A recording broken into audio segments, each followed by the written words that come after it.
Okay, so in this session we're going to spend quite a bit of time understanding the role of lactate as a mitochondrial fuel.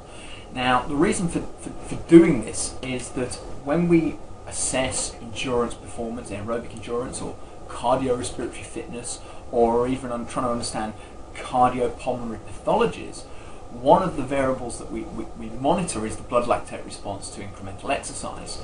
And in healthy population groups, athletic groups and so on, what we tend to see is a curvilinear response. So the blood lactate will show a slight rise fairly early on in an exercise challenge, then it will level out, and then we get this systematic or systemic response where the lactate suddenly breaks away from linearity and rises up to a maximal value. But in order for us to understand why we get that response and what that response means, we need to delve into what lactate actually is and understand the role that lactate plays in both muscle physiology, but also in relation to whole body physiology. Hence the domain that we're going to spend time on in this podcast. So to do this, we first of all got to go beyond the convention of a blood lactate response.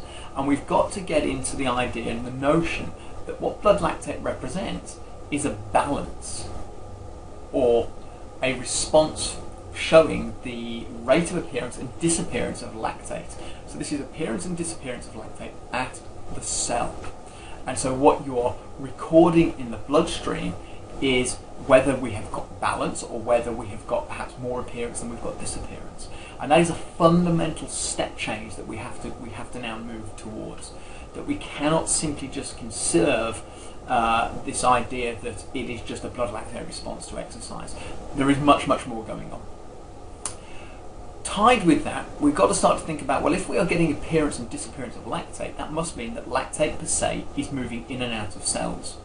And in order for it to move in and out of cells, we've got to look at the idea of the transport mechanisms, whether that is active transport or whether there is a co-transport mechanism involved. So we're going to spend some time doing that, and then the final thing is we're going to deal with this idea of influx and efflux, that's rates of appearance and disappearance, but actually think about how that is linked to muscle fiber type, particularly of importance to us when we're considering the transport mechanisms, but also when we're considering the notion that in terms of endurance physiology, one would expect that we've got greater recruitment, not necessarily more, but greater recruitment of type 1 muscle fibers compared to type 2 muscle fibers. So all these really go together in terms of drilling down to our understanding of what happens in terms of that blood lactate response to exercise, and in particular incremental exercise.